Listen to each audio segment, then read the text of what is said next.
President Donald Trump shocked the nation this week by announcing he wants to allow 600,000 Chinese students to study in the United States.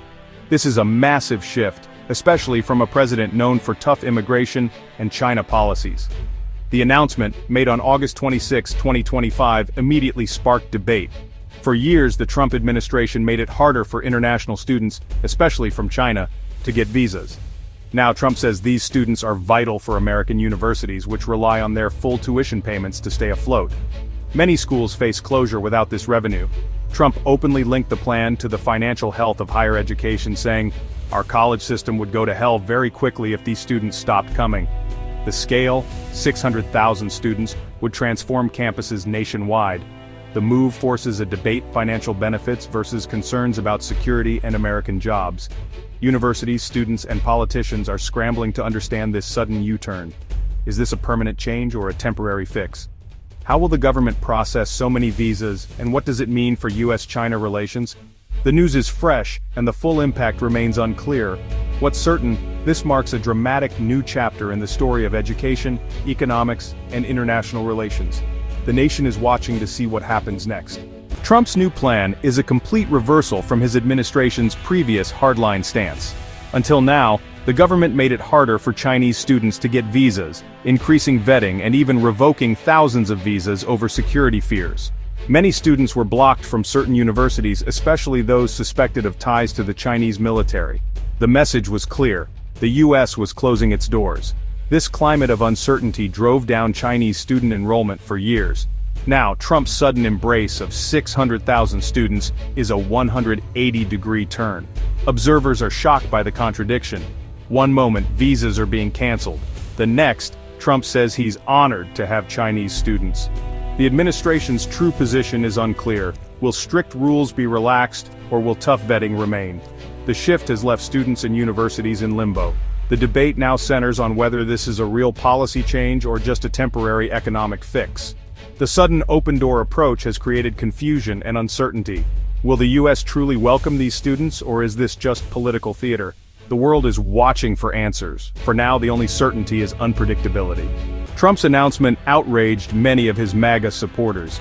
They felt betrayed, seeing the plan as a reversal of his tough stance on China and immigration. Conservative voices like Marjorie Taylor Greene argued that colleges shouldn't depend on Chinese tuition, calling it a handout from the CCP. Steve Bannon went further, saying, "There should be no foreign students here for the moment."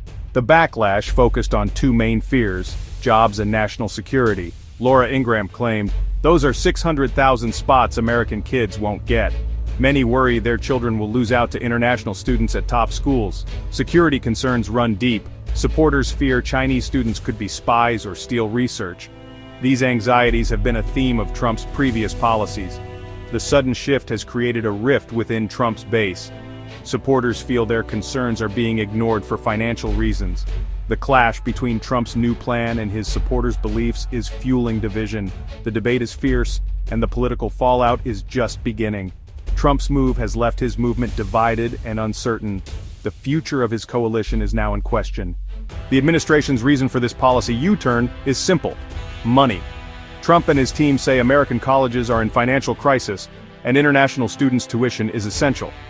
Commerce Secretary Howard Lutnick warned that 15% of U.S. colleges could go out of business without foreign students. Chinese students in particular pay full tuition, funding programs, and even scholarships for Americans. The drop in international enrollment, caused partly by Trump's own visa policies, has left universities scrambling. The new plan is a direct response to this crisis. Trump is prioritizing economic survival over previous security concerns. The administration is making a trade-off, accept potential risks, to save higher education. This approach puts Trump at odds with his base, but he's betting the economic benefits outweigh the backlash. The move is classic Trump: pragmatic, transactional, and controversial. The question now, will this gamble pay off, or deepen divisions? The stakes for American higher education, and Trump's political future, are high. Only time will tell if this strategy works. Despite Trump's new welcoming message, his administration's actions tell a different story.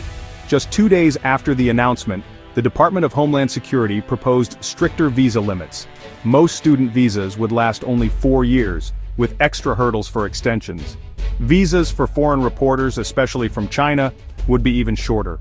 This contradiction, welcoming words, tough rules, creates confusion for students and universities. Earlier in 2025, the government paused all student visa processing, then restarted with stricter rules including social media checks. Thousands of visas were revoked, especially for students suspected of ties to the Chinese Communist Party or academic espionage. Some were even canceled for political activism like participating in campus protests.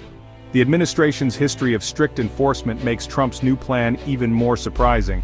Students and schools are left wondering which policy will actually be enforced. The mixed signals have damaged America's reputation as a destination for international students. The result: uncertainty, skepticism, and declining enrollment. The administration's actions and words remain at odds. The future of U.S. student visa policy is more uncertain than ever. International students are a financial lifeline for U.S. universities and local economies. In 2023 to 24, they contributed nearly $44 billion and supported over 378,000 American jobs. Their spending goes beyond tuition. Housing, food, and entertainment all benefit. Full-paying international students help subsidize scholarships and lower tuition for Americans. Without them, college costs for U.S. families could rise sharply. But strict visa policies and a sense of being unwelcome have driven enrollment down. NAFSA projects a 15% drop in new international students for fall 2025, about 150,000 fewer students. Universities like Buffalo and Arizona State are already feeling the pinch. The economic fallout could be severe, a $7 billion loss and over 60,000 jobs at risk. The issue goes beyond campuses. It affects entire communities. Trump's plan to bring in 600,000 Chinese students is an attempt to reverse this trend. The administration now sees the economic benefits as too big to ignore. The question: will this be enough to save struggling schools and local economies? China has long criticized U.S. visa policies as discriminatory and politically motivated. Chinese officials report students facing harassment, long interrogations, and even on-the-spot visa revocations at U.S. airports. The Chinese embassy has warned students about traveling to the U.S., especially through certain airports. Stories of mistreatment have gone viral on Chinese social media, making America seem unwelcoming. As a result, more Chinese students are choosing the UK, Canada, or Australia instead. China's reaction to Trump's new plan is cautious. They want to see real policy changes, not just words. Will the visa process get easier? Will harassment stop? Until there's concrete evidence, skepticism remains high. One speech won't erase years of tough policies. The U.S. must rebuild trust if it wants to attract Chinese students again. Despite the debate, one issue unites both parties: national security in high-tech fields. Lawmakers agree the U.S. shouldn't train Chinese students in sensitive areas like AI, quantum computing, or advanced materials. The fear students could take critical knowledge back to China's military. This isn't just about individual spies, it's about the transfer of expertise. Even under previous administrations, officials suggested Chinese students stick to humanities, not advanced science. The consensus cultural exchange is good, but tech training is risky. Any plan to welcome more students will likely include strict screening and limits on what they can study. The challenge: balancing economic benefits with security risks. This balancing act will define U.S. policy for years to come. The future of international education in America depends on finding that balance.